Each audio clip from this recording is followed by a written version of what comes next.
आज की दुनिया की हालत यह है कि अधिकतर व्यक्ति इस चीज़ का निर्णय नहीं कर पाते हैं कि उन्हें अपने जीवन में किस चीज़ को चुनना चाहिए और किस चीज़ को चुनने से बचना चाहिए।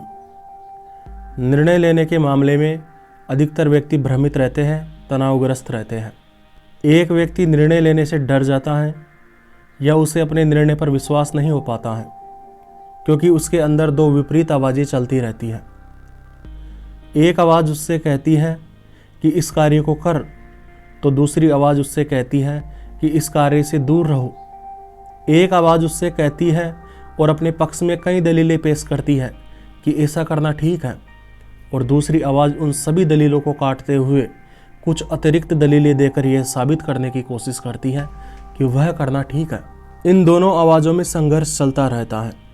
जब कोई मनुष्य अपने जीवन के महत्वपूर्ण निर्णय लेने की प्रक्रिया में समाज के लोगों से सहायता मांगता है तो समाज से भी उसे उलझन ही प्राप्त होती है। मतलब पहले 4 व्यक्ति कहते हैं कि इस कार्य को करना सही है और अगले 4 व्यक्ति कहते हैं कि ऐसा करना सही नहीं है। कोई व्यक्ति किसी कार्य को करने के लिए कहता है तो कोई व्यक्ति किसी दूसरे कार्य को करने के लिए कहता है, और फिर अंत में जाकर जब वह निर्णय नहीं ले पाता है तो वह उस गलत रास्ते को चुन लेता है जिस पर समाज के अधिकतर व्यक्ति चलते हैं, भले ही वो रास्ता उसके लिए सही ना हो। मनुष्य की आदत होती है भीड़ के पीछे चलने की, क्योंकि भीड़ के पीछे चलने पर डर नहीं लगता है, और अपने रास्ते पर चलने पर या भीड़ के विपक्ष चलने पर डर और असुरक्षा पैदा होती है, एक घबराहट पैदा होती है जो कि एक व्यक्ति को असहनीय लगती है। एक व्यक्ति खुद क्या चाहता है, एक व्यक्ति को अपने लिए क्या चाहना चाहिए, क्यों चाहना चाहिए, इत्यादि प्रश्नों का जवाब ना तो उसे समाज से मिलता है और ना ही उसे अपने गुरुजनों से मिलता है। और यह जो अभी मैंने आपको उलझन वाली स्थिति बताई, यह तो उस व्यक्ति के लिए होती है जो थोड़ा बहुत सोचने समझने के लिए तैयार होता है, वरना अधिकतर व्यक्ति तो समाज के बताए गए नियमों पर या अपने गुरुजनों, माता पिता इत्यादि की मान्यताओं के आधार पर ही निर्णय लेते हैं और उनके हिसाब से ही चलते हैं, भले ही उन्हें इस बात का पता नहीं है कि ऐसा करना सही है या नहीं है। अधिकतर व्यक्ति तो सवाल ही नहीं उठाते हैं कि उनका निर्णय सही है या गलत है। एक व्यक्ति अच्छा निर्णय या त्रुटि विहीन निर्णय तभी ले सकता है जब उस व्यक्ति की मान्यता या मूल्य त्रुटि रहित हो या सही हो।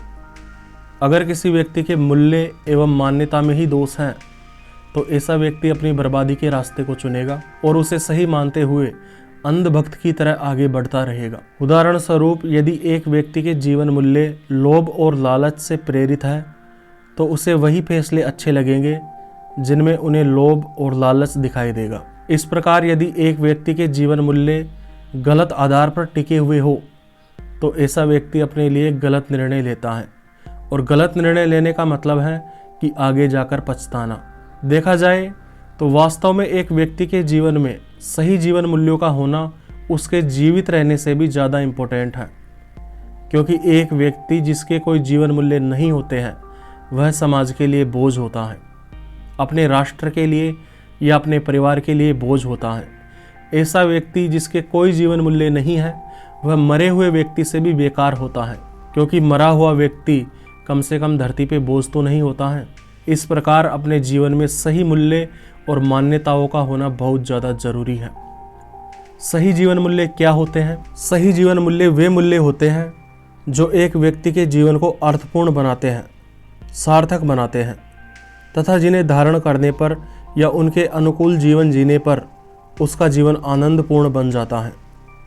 उसे एक गहरी संतुष्टि का एहसास होता है, उसे मरते समय किसी बात का पछतावा नहीं होता है। पहला बिंदु, जीवन के उद्देश्य का पता लगाना सबसे ज़्यादा ज़रूरी है। एक व्यक्ति जो यात्रा पर निकलता है तो वह अपने साथ में केवल ज़रूरी सामान लेकर निकलता है। उसके घर में कई वस्तुएं होती हैं, उसके घर में कई कपड़े होते हैं, उसके घर में कई चीज़ें होती हैं, लेकिन वह सभी चीज़ों को लेकर यात्रा पर नहीं निकलता है, बल्कि उसके लिए जो महत्वपूर्ण है उन चीज़ों को लेकर यात्रा पर निकलता है। वह कुछ चीज़ों को चुनता है और बाकी सभी चीज़ों का मोह त्याग देता है। जैसे यदि एक व्यक्ति यात्रा करने के लिए ठंडी जगह पे जा रहा है तो उसके लिए ऊनी कपड़े महत्वपूर्ण हो जाएंगे, और एक व्यक्ति जो यात्रा करने के लिए धूप में जा रहा है, इस व्यक्ति के लिए सूती कपड़े महत्वपूर्ण हो जाएंगे।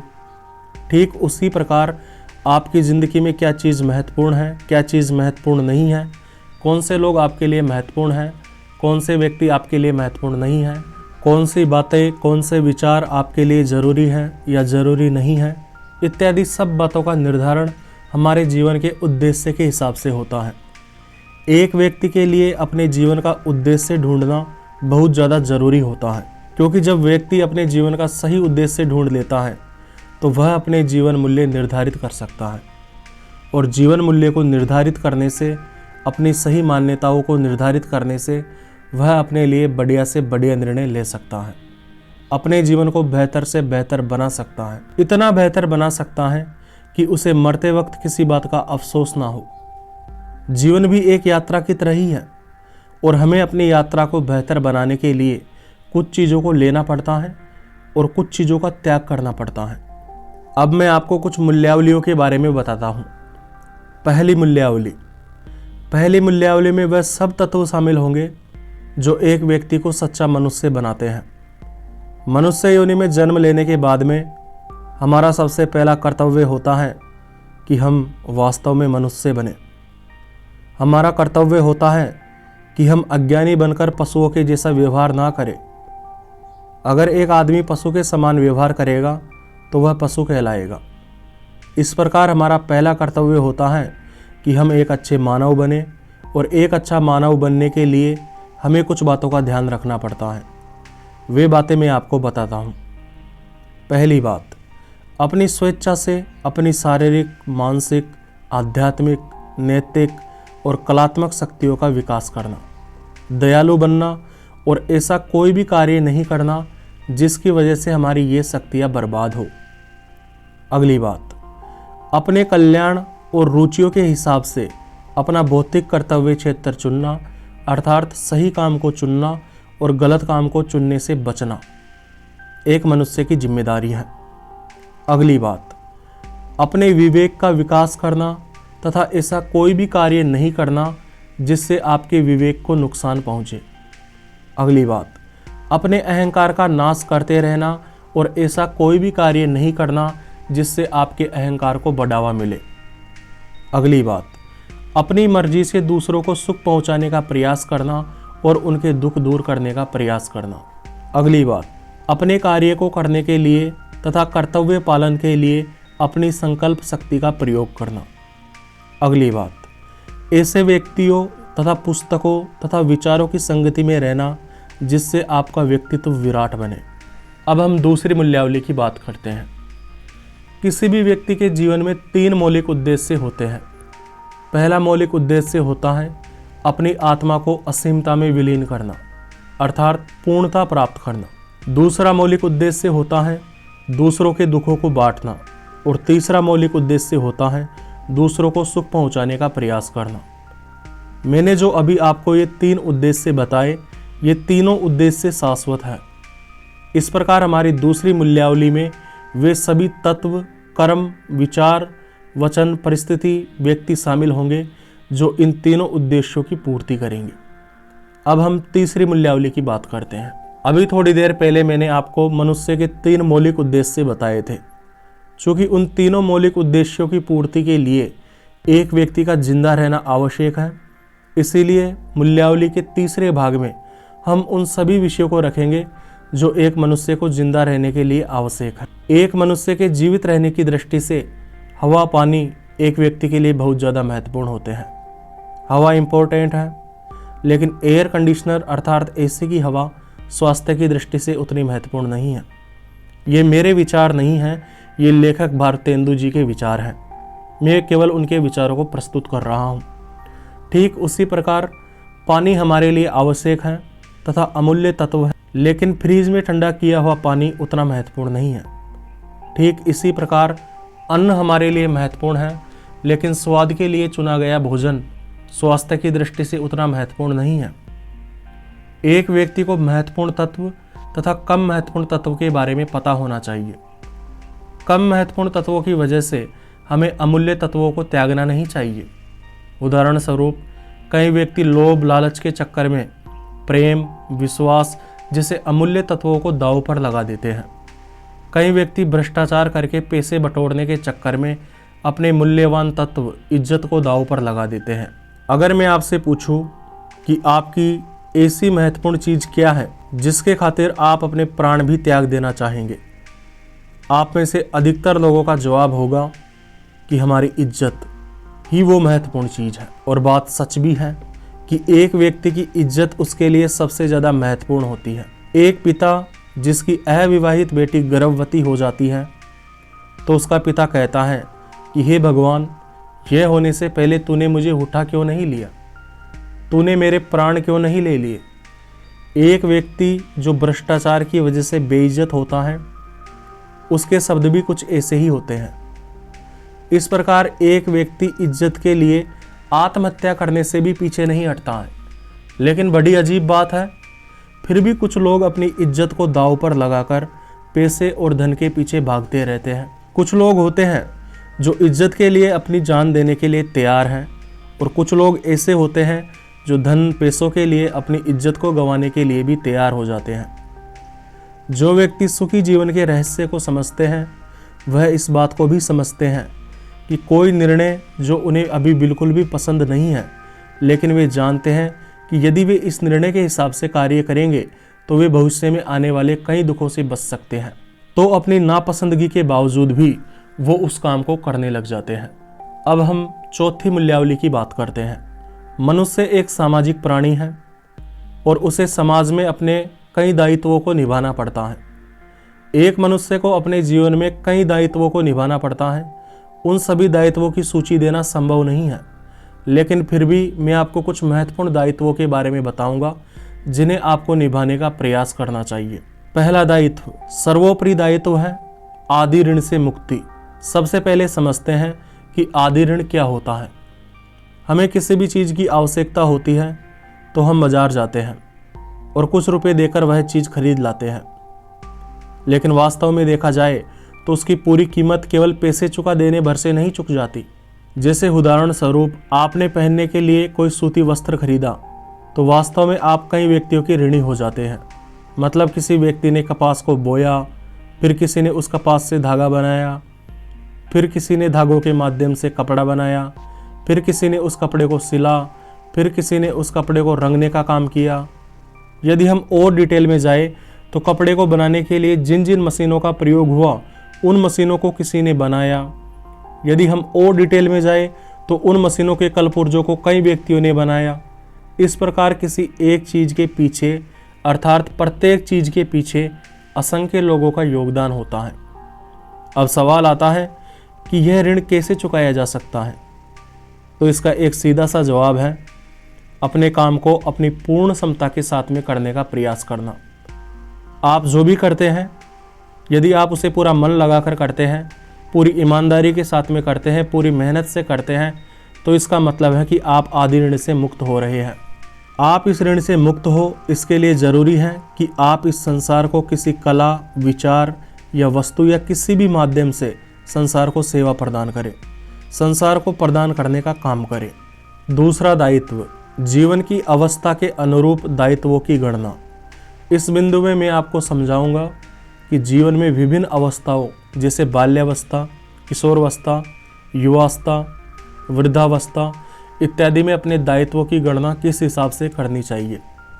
पहले आता है बाल्यावस्था। बाल्यावस्था तथा किशोरावस्था में एक बालक या एक किशोर का सबसे महत्वपूर्ण दायित्व होता है अपने आप को सभी प्रकार से, जैसे शारीरिक, मानसिक, आध्यात्मिक, नैतिक, कलात्मक इत्यादि दृष्टि से अपना ज़्यादा से ज़्यादा विकास करते जाना। युवावस्था में एक व्यक्ति का प्रमुख दायित्व होता है कि वह अपना लक्ष्य निर्धारित करे और अपने स्पष्ट लक्ष्य की तरफ बढ़ता रहे।